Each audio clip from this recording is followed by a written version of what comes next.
Everyone, कैसे हैं आप सभी। तो कुछ लोग ऐसे होते हैं जो हार मानने में बहुत आगे होते हैं। उनको लगता है ना कि इससे आसान तो कुछ है ही नहीं, क्योंकि कुछ जीतने के लिए बहुत कुछ करना पड़ेगा और लड़ना पड़ेगा लोगों से, अपनी सिचुएशन से लड़ना पड़ेगा, तो वो बड़ा कठिन हो जाएगा। मेरी बस की बात नहीं, हार मान लो, चलो ठीक है भाई, जो जिंदगी दे रही है उसी में आप खुश रहते हैं, वही हमारी जिंदगी है, ऐसा सोच के एक्सेप्ट कर लेते हैं। कुछ सपने देखे होते हैं, उन सपनों को अपनी आंखों के सामने चकनाचूर होते भी देखते हैं, लेकिन फिर वही बात है कि कुछ करने के लिए मेहनत करनी पड़ेगी, पाने के लिए मेहनत करनी पड़ेगी, तो वो थोड़ा कठिन काम है। तो हार मानना आसान है तो लोग उसी में चले जाते हैं। ये कतई आपको नहीं करना है भाई, क्योंकि अगर जिंदगी में कोई सपना देखा है तो उसको पूरा करना है। और हार जीत ये सब लगी रहती है, गिरना उठना सब लगा रहता है। लोग ऐसे होते हैं ना जो बनने के साथी हैं, आपके बिगड़ने के साथी नहीं है, तो ये चीज आपको समझना पड़ेगा। अभी हो सकता है कि आप लोगों को समय दे दे के अपना समय खराब कर रहे होंगे। अभी आपको ये चीज समझ में नहीं आ रही होगी, अभी आपको लगता है क्योंकि दुनिया यही है, बड़ी अच्छी दुनिया है। नहीं, जब जिम्मेदारी पड़ेगी ना, तो जब आपके ऊपर कोई मुसीबत भी आएगी ना, तो जिसको आप इतना समय दे रहे हैं ना, वो इंसान कहाँ चला जाएगा कुछ पता नहीं चलेगा। और एक झटके में, जैसे कहते हैं ना दूध से मक्खी निकाल के फेंक देना, वैसे वो इंसान आपको निकाल के फेंक देगा। आप रोते रह जाएंगे, तड़पते रह जाएंगे, कोई सुनने वाला नहीं होगा। बस यही है कि फिर आपको याद आएगा कि मैंने अपना समय क्यों बर्बाद किया, और हो सकता है लेट हो जाए।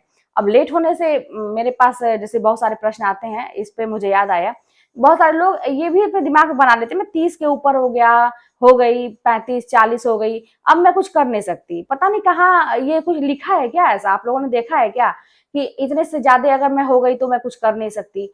क्या मृत्यु मतलब एकदम नजदीक आ गया, अब जीवन खत्म होने वाला? अरे कुछ नहीं है ऐसा। जब तक आपके शरीर में जान है, पहले तो अपने को आपको फिट रखिए। पहली बात मैं बार बार कहती हूँ, अगर आपकी तबीयत खराब रहेगी, हमेशा अपने ऊपर ध्यान नहीं देंगे, खाने पीने पे अपने स्वास्थ्य का ध्यान नहीं रखेंगे, तो फिर चीजें करने में मुश्किल होंगी। हालांकि करने वाले तो मैंने देखा है कि जिसके पास हाथ नहीं है वो तीरंदाजी कर रहा है, कि मतलब अब तीर चलाने में तो हाथ का सबसे बड़ा रोल होता है। लेकिन अब उसी पे ना कुछ लोग होते हैं कि जो चीज भगवान ने लिया मैं उसी को साबित करके दिखाऊंगा, कुछ लोग होते हैं ऐसे।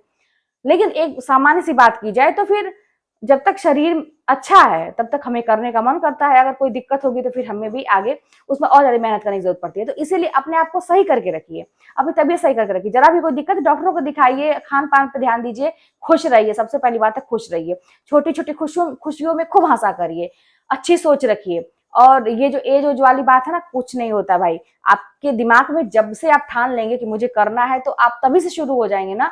और आप देखेंगे कि उतने तो यंग जनरेशन के लोग नहीं कर पा रहे हैं जितने आप अच्छे से एनर्जी के साथ कर पा रहे हैं।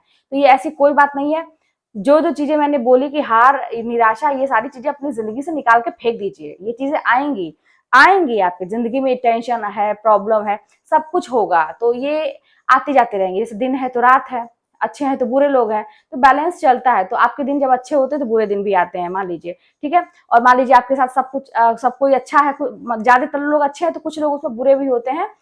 ये बैलेंस करने के लिए प्रकृति का नियम है, समझिए इस चीज को। लेकिन आप अपने कर्तव्य से हटिए मत, हार शब्द को अपने जीवन से निकाल कर फेंक दीजिए। एज भी कोई मायने नहीं रखता, कुछ भी मायने नहीं रखता। अगर आप ठान लेंगे कुछ करने की तो आप बहुत कुछ कर सकते हैं। चलिए मिलते हैं नेक्स्ट वीडियो में। कोई बात होगी तो कमेंट के माध्यम से बताइएगा।